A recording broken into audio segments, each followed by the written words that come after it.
Shalom adik-adik, selamat pagi. Sebelum ibadah, kita awali dengan doa ya. Mari kita berdoa. Selamat pagi Tuhan Yesus. Kami mengucap syukur pada pagi hari ini, karena Engkau telah memberkati tidur kami sepanjang malam. Dan pada pagi hari ini Engkau telah membangunkan kami dalam keadaan sehat, sehingga kami dapat memuji dan memuliakan nama-Mu, Sang Juru Selamat sejati.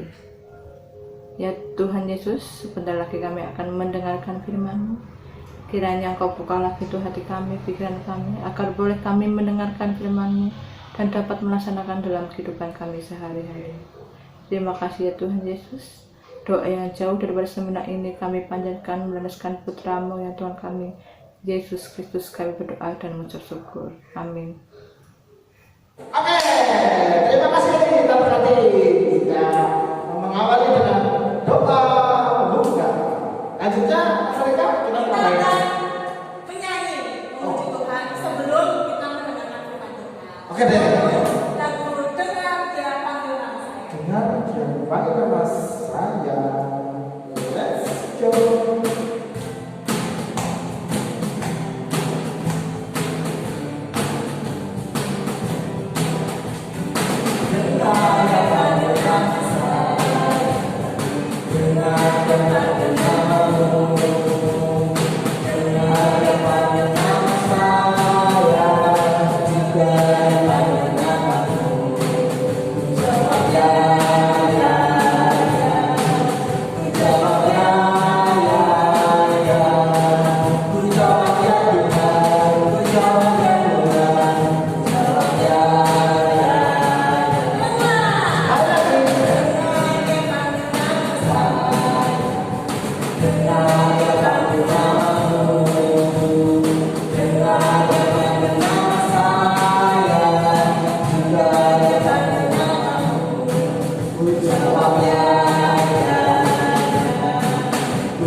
Setelah kita bernyanyi, berkeringat, saatnya kita ngapain teman-teman? Mendengarkan firman yang akan dibawakan oleh Bu Gita.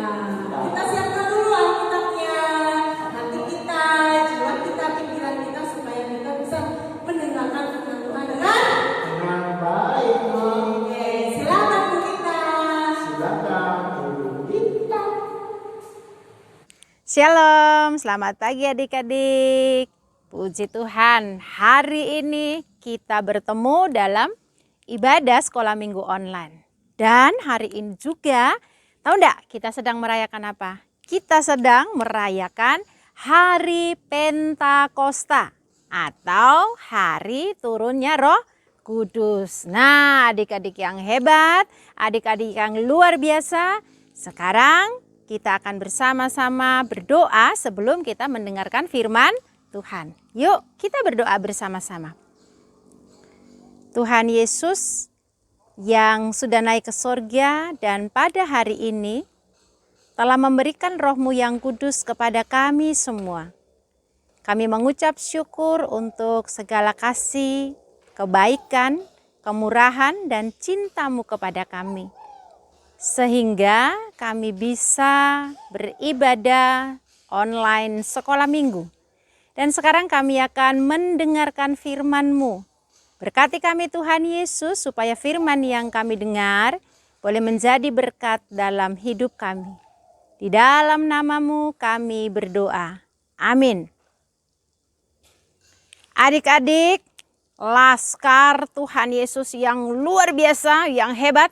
Nah, sekarang coba siapa yang hari ini sudah siap untuk menjadi laskarnya Tuhan Yesus? Coba angkat tangan. Coba deh.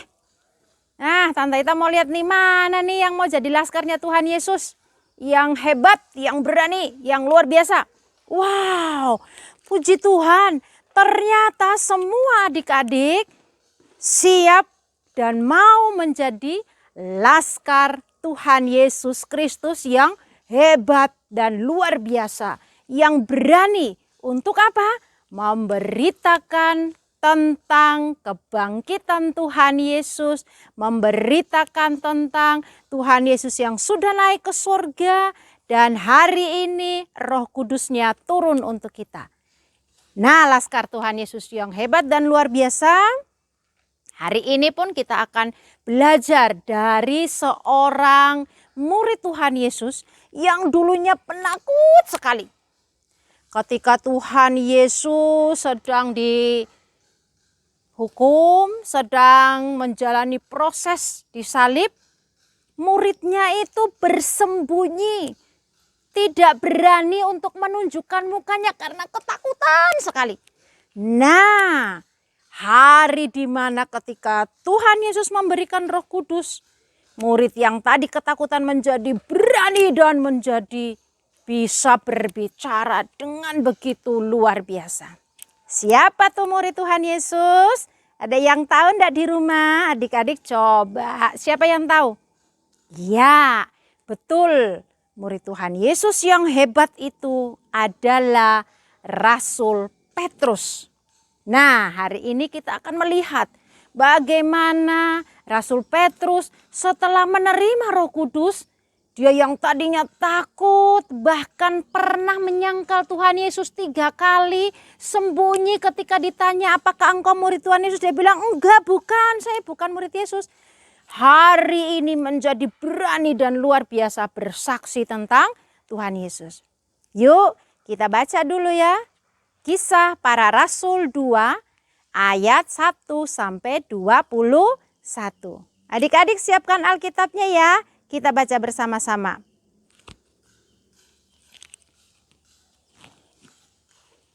Kisah Para Rasul 2 ayat 1 sampai 21. Begini firman Tuhan. Ketika tiba hari Pentakosta, semua orang percaya berkumpul di satu tempat. Tiba-tiba turunlah dari langit suatu bunyi seperti tiupan angin keras yang memenuhi seluruh rumah di mana mereka duduk. Dan tampaklah kepada mereka lidah-lidah seperti nyala api yang bertebaran dan hinggap pada mereka masing-masing. Maka penuhlah mereka dengan Roh Kudus, lalu mereka mulai berkata-kata dalam bahasa-bahasa lain seperti yang diberikan oleh Roh itu kepada mereka untuk mengatakannya. Waktu itu di Yerusalem diam orang-orang Yahudi yang saleh dari segala bangsa di bawah kolong langit. Ketika turun bunyi itu berkerumunlah orang banyak. Mereka bingung karena mereka masing-masing mendengar rasul-rasul itu berkata-kata dalam bahasa mereka sendiri. Mereka semua tercengang-cengang dan heran, lalu berkata, bukankah mereka semua yang berkata-kata itu orang Galilea? Bagaimana mungkin kita masing-masing mendengar mereka berkata-kata dalam bahasa kita sendiri, yaitu bahasa yang kita pakai di negeri asal kita. Kita orang Partia, Media, Elam, penduduk Mesopotamia, Yudea dan Kapadokia, Pontus dan Asia, Frigia dan Pamfilia, Mesir dan daerah-daerah Libya yang berdekatan dengan Kirene. Pendatang-pendatang dari Roma, baik orang Yahudi maupun penganut agama Yahudi, orang Kreta dan orang Arab. Kita mendengar mereka berkata-kata dalam bahasa kita sendiri tentang perbuatan-perbuatan besar yang dilakukan Allah. Mereka semuanya tercengang-cengang dan sangat termangu-mangu sambil berkata, seorang kepada yang lain, apakah artinya ini? Tetapi orang lain menyindir, mereka sedang mabuk oleh anggur manis. Maka bangkitlah Petrus berdiri dengan ke-11 rasul itu dan dengan suara nyaring ia berkata kepada mereka, hai kamu orang Yahudi dan kamu semua yang tinggal di Yerusalem, ketahuilah dan camkanlah perkataanku ini. Orang-orang ini tidak mabuk seperti yang kamu sangka, karena hari baru pukul 9. Tetapi itulah yang difirmankan Allah dengan perantara Nabi Yoel, akan terjadi pada hari-hari terakhir. Demikianlah firman Allah, bahwa aku akan mencurahkan rohku ke atas semua manusia. Maka anak-anakmu laki-laki dan perempuan akan bernubuat. Dan teruna-terunamu akan mendapat penglihatan-penglihatan. Dan orang-orangmu yang tua akan mendapat mimpi. juga ke atas hamba-hambamu laki-laki dan perempuan. Akan kucurahkan rohku pada hari-hari itu, dan mereka akan bernubuat. Dan aku akan mengadakan mujizat-mujizat di atas, di langit, dan tanda-tanda di bawah, di bumi. Darah dan api dan gumpalan-gumpalan asap. Matahari akan berubah menjadi gelap gulita, dan bulan menjadi darah sebelum datangnya hari Tuhan, hari yang besar dan mulia itu. Dan barang siapa yang berseru kepada nama Tuhan akan diselamatkan. Adik-adik, demikian firman Tuhan pada pagi hari ini. Ya, yang mana dalam firman Tuhan ini menunjukkan seorang Rasul Petrus yang awalnya ketakutan luar biasa. Tetapi setelah Roh Kudus turun atasnya, dia menjadi berani bahkan berkhotbah dengan berapi-api, dengan luar biasa, bersaksi tentang Tuhan Yesus yang hebat. Roh Kudus turun bukan untuk membuat para murid menjadi takut, tetapi Roh Kudus turun membawa kuasa yang besar. Ya kan, tadi diceritakan ketika Roh Kudus mau turun itu angin puting beliung, ya. Ada suara dari langit, ya. Lalu lidah-lidah seperti nyala api turun ke atas kepala para murid. Roh Kudus datang untuk apa? Mengusir ketakutan. Roh Kudus datang untuk membuat murid-murid yang tadi ketakutan, bersembunyi, tidak berani bersaksi tentang Tuhan Yesus yang sudah bangkit, yang sudah naik ke surga, keluar dari dalam persembunyiannya. Mereka menjadi berani, bahkan hebatnya mereka bisa berkata-kata dalam bahasa-bahasa yang semula tidak mereka ketahui. Dan bahasa-bahasa itu adalah bahasa-bahasa orang-orang yang sedang berkumpul di Yerusalem pada waktu itu. Karena pada hari Pentakosta di masa perjanjian lama dulu adik-adik, ya, sebelum turunnya Roh Kudus, itu adalah hari raya panen. Sehingga semua orang-orang Yahudi yang ada di seluruh penjuru kota akan datang ke Yerusalem dan mereka akan memberikan persembahan panennya. Nah, waktu itu semua berkumpul dan ketika Roh Kudus turun dan murid-murid menjadi berani, akhirnya Petrus tampil untuk berkhotbah dengan gagah berani. Nah, keberanian Petrus ini pun juga akhirnya membawa 3.000 orang untuk dibaptis. Ya, kalau adik-adik baca cerita selanjutnya, 3.000 orang memberi dirinya dibaptis karena khotbah Petrus yang begitu berani, yang begitu luar biasa. Petrus karena dipenuhi Roh Kudus, yang tadinya takut sekarang menjadi laskar Kristus yang siap dan berani bersaksi untuk memuliakan Tuhan Yesus. Mengatakan kebenaran yang sejati bahwa Tuhan Yesus itu bangkit. Dia sudah menang atas kuasa dosa dan maut.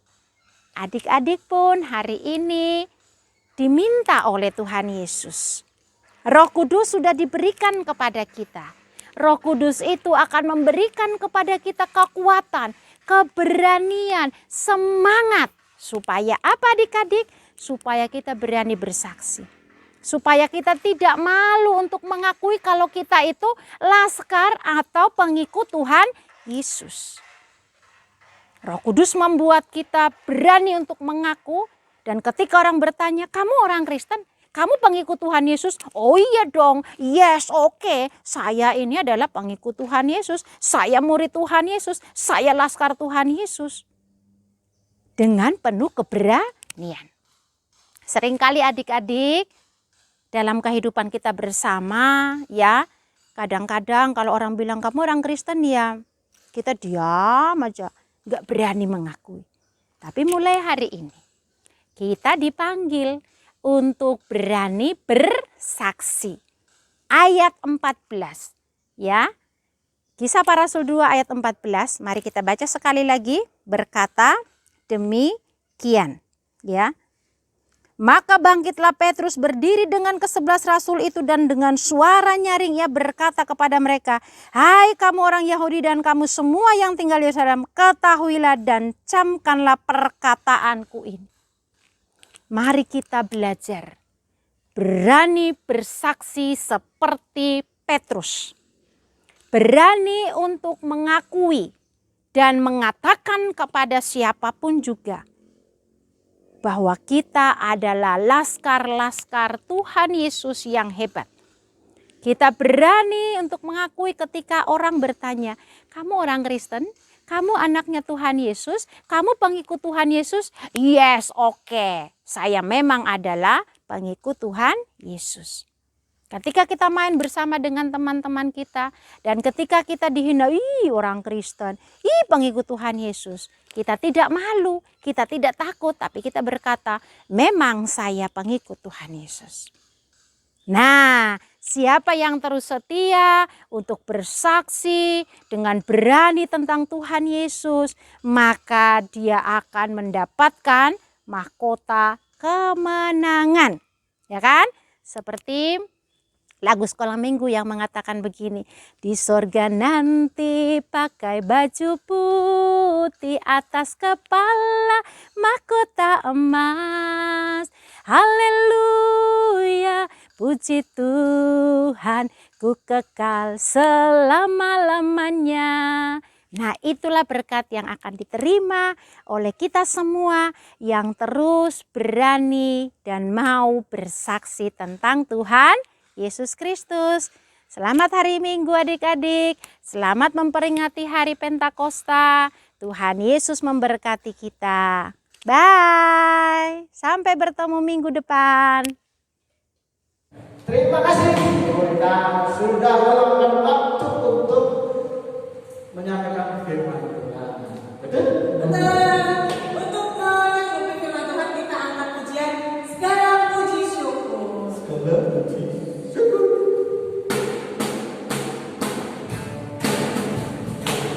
Tepuk tangannya, mana?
cantik-cantik, yang cakep-cakep.